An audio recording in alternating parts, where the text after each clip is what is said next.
Good morning, student. We'll start with the next lecture of dissolution. This is the ninth sum which we will be solving in dissolution. अब ये 9th question है जो मैं solve करने वाली हूँ. ये आपके टेक्स्ट बुक का ही अनसॉल्व्ड सम है. ओके, तो यहाँ पर सम पढ़ना स्टार्ट करते हैं. Sayesh, Sumit, Hemant were in partnership sharing profit and losses in the ratio 2:1. Red pen से हाईलाइट किया है मैंने. They decided to dissolve the firm on 31st March 2019. Their balance sheet was as under. अभी यहाँ पर balance sheet दी है, ये asset है और ये लायबिलिटी है. एसेट साइड से स्टार्ट करेंगे. प्लांट, डेप्टर्स और स्टॉक. आपको पता है तीनों के तीनों हमको कहाँ लिखने हैं, रियलाइजेशन अकाउंट में हमें ये लिखना है. तो विल गो, यहाँ पर मेरा रियलाइजेशन अकाउंट है. ऑलरेडी मैंने हेडिंग दे के रखी है, कॉमन हेडिंग दी है. अब हम लिखना स्टार्ट करेंगे. Plant, debtors, stock, and then we will write the amount. 1,20,000, 45,000, 75,000 and then total outside 2,40,000. यहाँ तक मुझे नहीं लगता किसी को कोई डाउट होगा. ओके, फिर सम की तरफ चलते हैं. एसेट साइड की पोस्टिंग हमने कर दी है. बचा हमारा लायबिलिटी साइड. सबसे पहले दिया है तीनों पार्टनर्स का कैपिटल. आपको पता है कैपिटल अकाउंट का बैलेंस हम कैपिटल अकाउंट के क्रेडिट में लिखते हैं. तो यहाँ पर है मेरा कैपिटल अकाउंट. इसके क्रेडिट में मैं लिखूंगी bye balance brought down. First one 90,000, second one 60,000 और तीसरा जो है वो है 30,000. अब इसकी अगर जर्नल एंट्री करनी है तो no journal entry will be there. Lecture में भी मैंने बार बार समझाया है, balance brought down never has a journal entry. अब इसकी जर्नल एंट्री अगर हमें करनी है तो what will be my journal entry. Realisation account debit to sundry assets account being asset transfer to realisation account. यहाँ तक क्लियर हुआ आपको. Now the next one, sum की तरफ चलते हैं. नेक्स्ट दिया है लोन और sundry creditors. Loan and sundry creditor जब तक हम पे नहीं करते, हम इसको पे नहीं कर देते, तभी तक हमको इसको कहाँ लिख के रखना है. We are suppose to write in our realisation account. ये जब तक पे ऑफ नहीं होता है हम रियलाइजेशन में लिख के रखेंगे क्रेडिट साइड में. Bye loan account 12,000. आप सेकेंड कॉलम में भी डायरेक्टली अमाउंट लिख सकते हो. बाय क्रेडिटर्स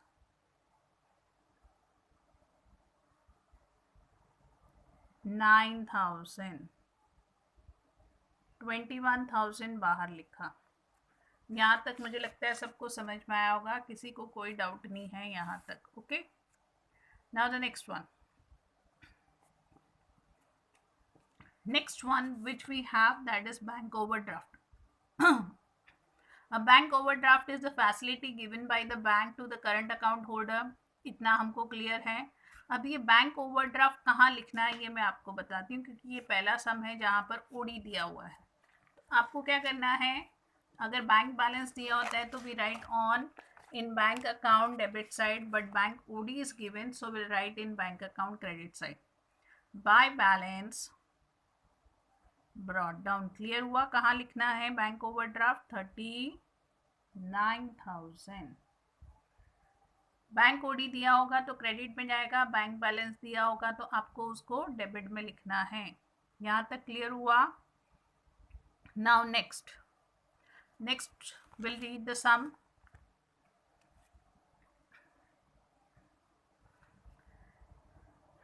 एडजस्टमेंट पढ़ना स्टार्ट करेंगे. क्या दिया है, 3 ही एडजस्टमेंट दिखाई दे रहे हैं, तो धीरे धीरे हम पढ़ते हैं और सम सॉल्व करते हैं.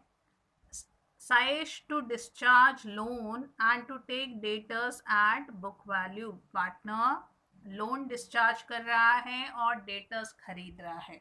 तो पहले हम लोन की एंट्री करते हैं.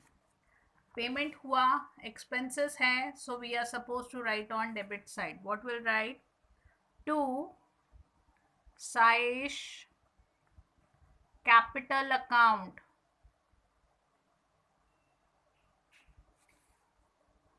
कितना लोन है वो हम लिख सकते हैं. यहाँ पर लोन है 12,000.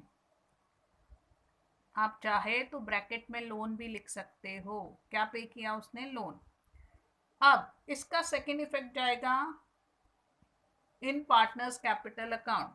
यहाँ पर डेबिट में दिया है, वहां पर हम क्रेडिट में लिखेंगे बाय रियलाइजेशन.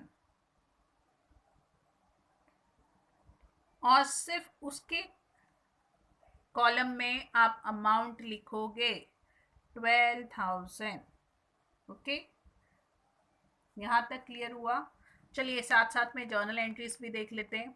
अगर इसकी जर्नल एंट्री मुझे करनी है तो I will write loan account debit, creditors account debit, to realisation account being liabilities transfer to realisation account.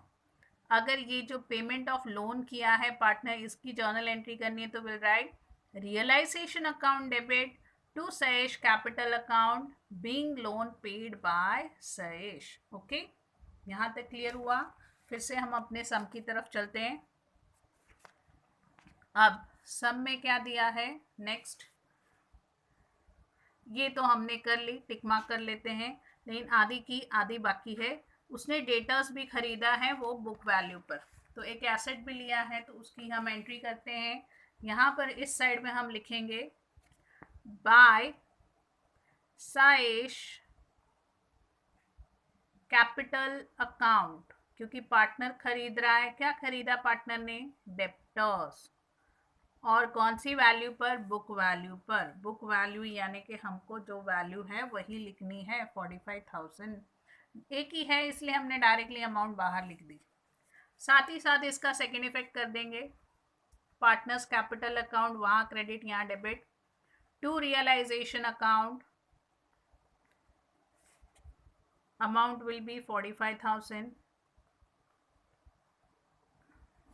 अब इसकी मुझे अगर जर्नल एंट्री करनी है तो मैं कैसे करूंगी? Saish capital account debit to realisation account being debtors taken by the partner.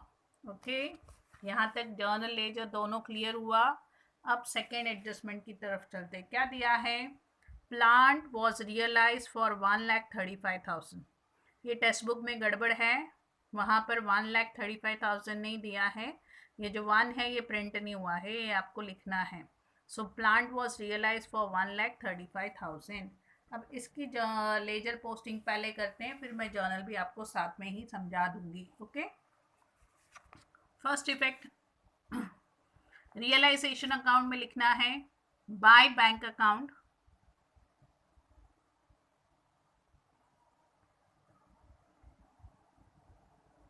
what we have realized plant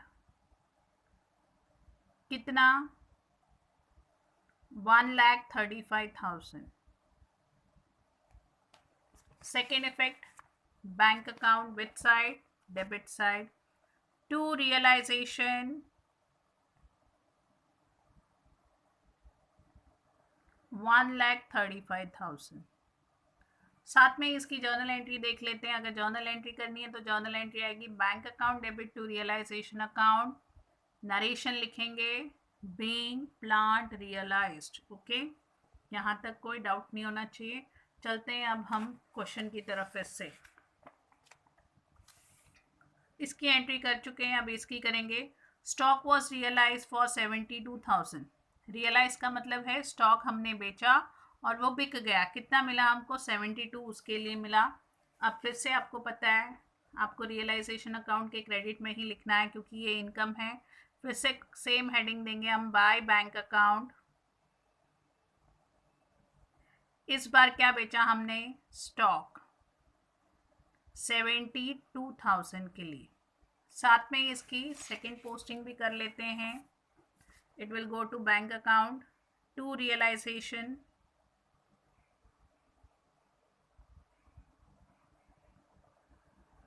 72,000.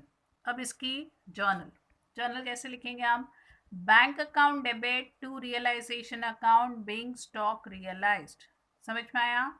Journal ledger दोनों बहुत इजी हैं इस चैप्टर के, नथिंग इज हार्ड। ध्यान दोगे तो सब कुछ समझ में आएगा अच्छे से, वो भी आपको अगर ध्यान दिया ना तो हर चीज़ आपको अच्छे से समझ में आएगी। ध्यान नहीं दिया तो फिर थोड़ी मुश्किल हो जाएगी। ओके, अब एक लास्ट एडजस्टमेंट बची है, क्या है वो? Creditors way paid of at a discount of ₹45। Creditors हमने पे किए और 45 रुपीज़ का डिस्काउंट मिला। खर्चा है, नेचुरली इफेक्ट जाएगा रियलाइजेशन अकाउंट में। तो क्या लिखना है आपको? रियलाइजेशन के डेबिट में लिखना है टू बैंक अकाउंट। क्या पे किया हमने? क्रेडिटर्स पे किए। कितना पेमेंट किया? 45 रुपीज़ कम किया, यानी कि 9000 में से 45 रुपीज़ कम करके हमको यहाँ पर लिखना है 8955 रुपीज़। एक ही चीज़ थी तो डायरेक्टली हमने अमाउंट सेकेंड कॉलम में लिख ली। साथ में इसकी सेकेंड पोस्टिंग भी कर देते हैं, सेकेंड इफेक्ट दे देते हैं बाय रियलाइजेशन।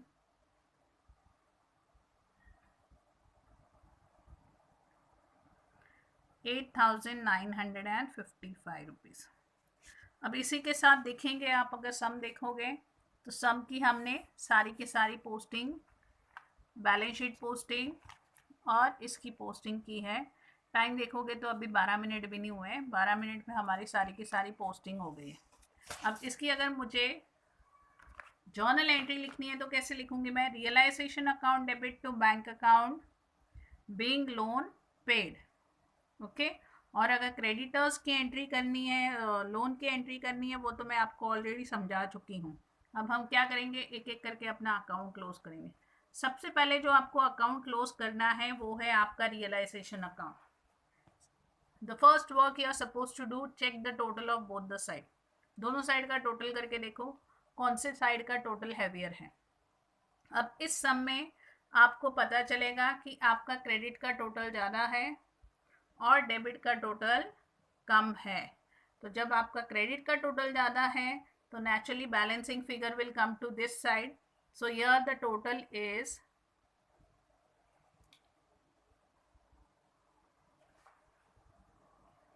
₹2,73,000, यानी कि 21,000 प्लस 45,000 प्लस 1,35,000 प्लस 72,000, हमारा टोटल हो गया 2,73,000। वही हमने यहाँ पर किया, लिखा, उसमें से हमने 240 12,000 और 8,955 माइनस करने के बाद में हमारे पास जो प्रॉफिट बचा है वो है 12,045 रुपीज़। अब इसको कौन सी रेशियो में बांटना है हमको?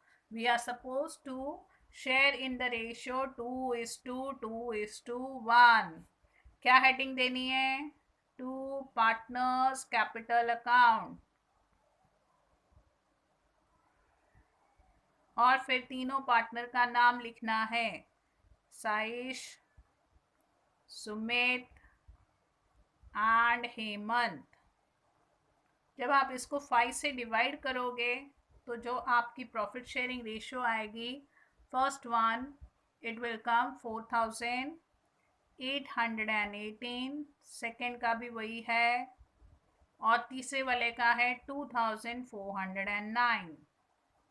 अब यहाँ पर हमने डेबिट में लिखा है प्रॉफिट है bank account, sorry capital account, it will go on credit side by realisation. एक एक करके अमाउंट ट्रांसफर करते हैं। अब हम कैपिटल अकाउंट क्लोज करेंगे। अच्छा, उसको क्लोज करने से पहले इसकी जर्नल एंट्री देख लेते हैं। अगर इसकी जर्नल एंट्री मुझे लिखनी है तो my journal entry will be realisation account debit to Saish capital account, to Sumit capital account, to Hemant capital account, being profit transfer to partners capital account. यहाँ तक क्लियर हुआ? Being profit transfer to partners capital account. यहाँ entry कर चुके तो यहाँ दोबारा करने की जरूरत नहीं। अब इसको हम क्लोज करेंगे। अब देखने से समझ में आता है इसी साइड का टोटल हैवी है, तो यहाँ पर हम टोटल लिखेंगे. First one is 1,06,818, 64,818, 32,409. वही टोटल हम यहाँ पर भी लिखेंगे. 1,06,818, 64,818, 32,409. जो बच गया वो हमारा बैंक अकाउंट है. अब इसमें से 45 माइनस करने के बाद में यहाँ आएगा 61,818. यहाँ पर तो फुल का फुल आ जाएगा 64,818, 32,409. ये मेरा बैलेंसिंग फिगर है. अब इसकी अगर मुझे जर्नल पोस्टिंग करनी है तो कैसे करूँगी?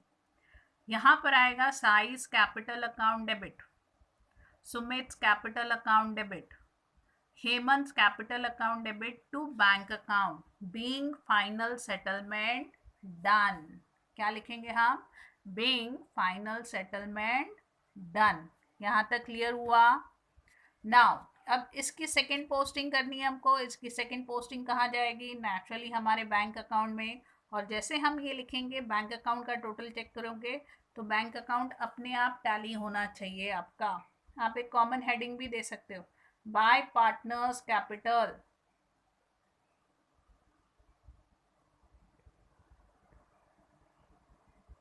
क्या है? नाम लिख सकते हैं इनका.